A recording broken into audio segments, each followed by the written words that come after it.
Fourth आई news, नजर हर खबर पर।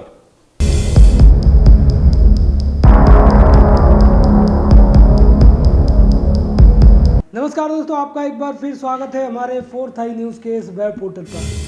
हम आज आपको दुर्ग जो लोकसभा सीट है उसके बारे में बताने जा रहे हैं और ये दुर्ग एकमात्र छत्तीसगढ़ की लोकसभा सीट है जिस पर कांग्रेस ने विजय हासिल की थी, और वो भी तब जब पूरे देश में और पूरे छत्तीसगढ़ में मोदी लहर चल रही थी। लेकिन ये सीट किसी तरह से कांग्रेस ने अपने पाले में कर दी थी। तो चलिए आपको बताते हैं इसका राजनीतिक इतिहास और समीकरण और दावेदार कौन हो सकते हैं।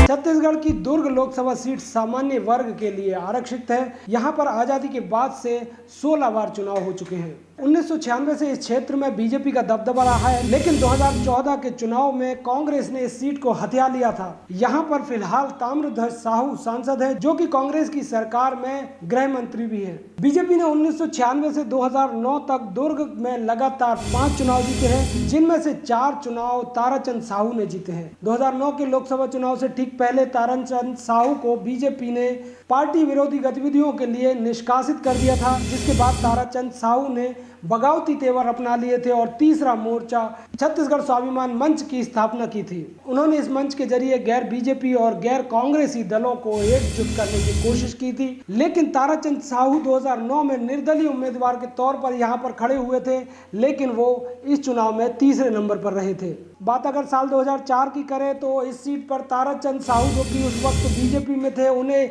3,82,757 वोट मिले थे, जबकि भूपेश बघेल यहाँ से अपनी किस्मत आजमा चुके हैं। भूपेश बघेल को 3,21,289 वोट यहाँ पर मिले थे। साल 2009 के चुनाव में यहाँ पर भाजपा ने सरोज पांडे को मैदान में उतारा। सरोज पांडे को यहाँ पर 2,83,170 वोट मिले थे। प्रदीप चौबे को, जो कि कांग्रेस से थे, उस वक्त 2,73,216 वोट उन्हें मिले थे, यानी जीत हार का मार्जिन करीब 10,000 वोट का रहा था।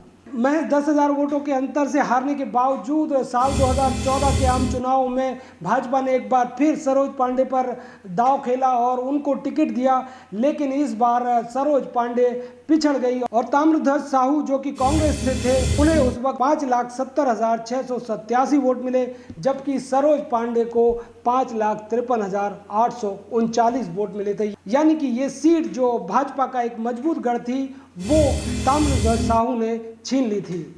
अब अगर बात यहाँ पर दावेदारों की करें तो कांग्रेस की तरफ से ताम्रध्वज साहू के बेटे को यहाँ से टिकट दिया जा सकता है। तो लगातार पिछले कुछ चुनावों से यहाँ पर हमें कांटे का मुकाबला जरूर देखने को मिलता रहा है, और इस बार भी पूरी उम्मीद है कि दुर्ग लोकसभा सीट जो है, यहाँ पर भाजपा और कांग्रेस के बीच कांटे का मुकाबला हो सकता है। तो अब सवाल ये है कि इस बार क्या कांग्रेस इस सीट को बचाने में कामयाब होगी या फिर भाजपा इसे वापस अपने पाले में कर लेगी।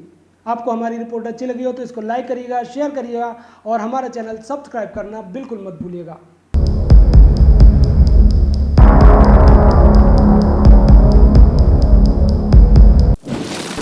इस तरह की और खबरों के लिए सब्सक्राइब करें हमारा चैनल फोर्थ आई न्यूज। साथ ही बेल आइकॉन प्रेस करना ना भूलें, ताकि हमारी हर खबर सबसे पहले पहुंच सके आप तक।